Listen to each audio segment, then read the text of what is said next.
புளி சாதத்துக்கு தேவையான புளி காய்ச்சல் பண்ண போகிறேன்.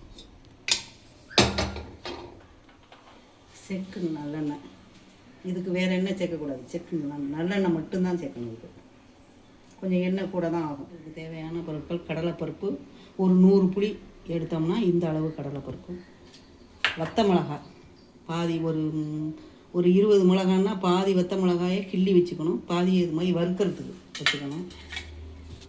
வேர்க்கடலை, கருவேப்பிலை பொரிக்கிறதுக்கு, புளிக்காய்ச்சலுக்கு. இது வறுத்து சேர்த்துக்கிறதுக்கு 1 ஸ்பூன் கொத்தமல்லி,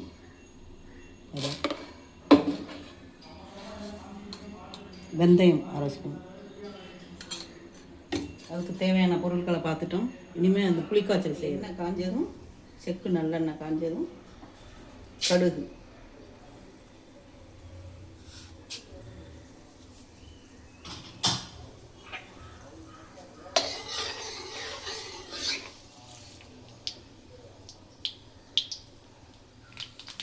கடுகு பிடிச்சதும் கடலைப்பருப்பு,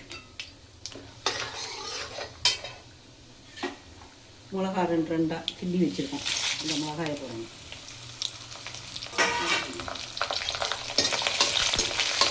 இது 2 கொஞ்சம் குழம்பு வந்ததுக்கப்புறம் கருவேப்பிலை வைக்கணும்.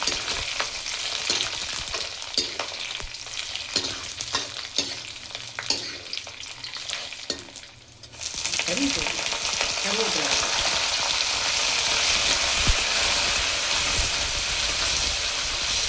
புளி மண்ணாக இருந்தால் நல்லா ஊற வச்சு கரைச்சி வடிகட்டிக்கணும். சுத்தமான புளியாக இருந்தால் அப்படியே கரைச்சி நம்ம ஊற்றிக்கணும். புளி தண்ணி ஊற்றிக்கணும் தேவையான அளவு.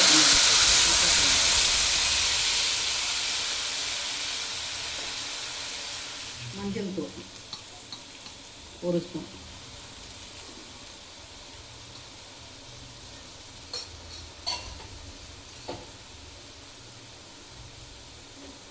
பெருங்காயம் தேவையான அளவு பெருங்காயத்தூள் 1 ஸ்பூன், தேவையான அளவு உப்பு.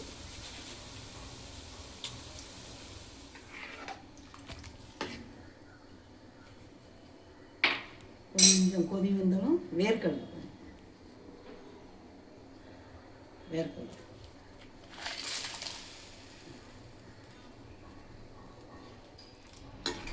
இது கொதித்து நல்லா கெட்டியாக வரணும். சட்னி பதத்துக்கு வரணும். கெட்டியாக வந்தால் தான் எடுத்து வச்சு சாதம் கலக்கிறதுக்கு வசதியாக இருக்கும். கடாய் போட்டு பாதி மிளகாய் அதில் போட்டிருக்கோம். பாதி மிளகாயை வறுத்துக்கணும் எண்ணெய் இல்லாமல். அதுக்கு பாதி கடலைப்பருப்பு, வெந்தயம்,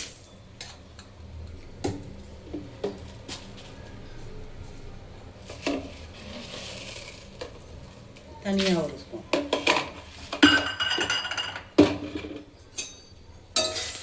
போட்டு இதை எண்ணெய் இல்லாமல் வறுத்துக்கணும்.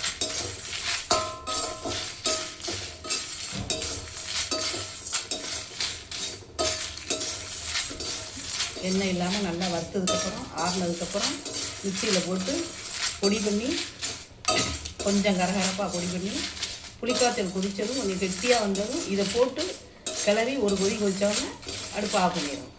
புளிக்காய்ச்சல் பொடி நல்லா ஆற வச்சுக்கணும். ஆற வச்சு இதை மிக்சியில் கரகரப்பாக பொடி பண்ணிக்கணும். கொதித்து புளிக்காய்ச்சல் கொதித்து கொஞ்சம் 3/4 கொதிகள் கொதிக்கும்போது இறக்க போகும்போது இதை போட்டு இறக்கிடும்.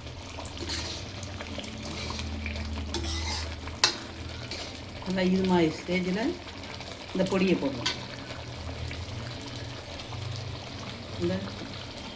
இந்த பக்குவத்தில் கரகரன்னு பொடி.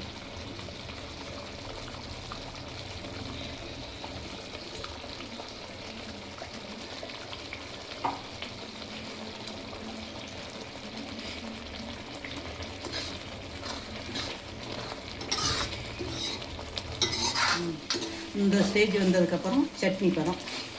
இது வந்ததுக்கப்புறம் அடுப்பு ஆஃப் பண்ணிவிட்டு செக்கு நல்லெண்ணெய் ஒரு 2 ஸ்பூன் மேலே விட்டு அப்படியே வச்சிடணும், மூடி வச்சிடணும். இந்த சாதத்துலேயும் கலந்து புளி சாதம் சாப்பிட்லாம். தோசை, இட்லி, சாதம் எல்லாத்துக்கும் தொட்டுட்டும் சாப்பிட்லாம். நல்லாயிருக்கும். இந்த 2 ஸ்பூன் நல்லா அடுப்பு ஆஃப் பண்ணிவிட்டு 2 ஸ்பூன் நல்லெண்ணெய் மேலே விட்டு அப்படியே மூடி கலந்ததுக்கப்புறம் இப்படி இருக்கும். அது நீங்கள் தேவைப்பட்டால் இட்லி, தோசை, சாதத்துக்கு, மோர் சாதத்துக்கு எல்லாத்துக்குமே தொட்டுக்கலாம். கடையில் போய் பொடியை வாங்கி நீங்கள் கலக்கிறத விட டேஸ்ட்டு இது பண்ணி பாருங்கள், செஞ்சு பாருங்கள், வீட்டில் ட்ரை பண்ணி பாருங்கள். 1 மாதம் 1.5 மாதம் வரல கெடாமல் இருக்கும். வச்சுங்க. ட்ரை பண்ணி பாருங்கள். நன்றி.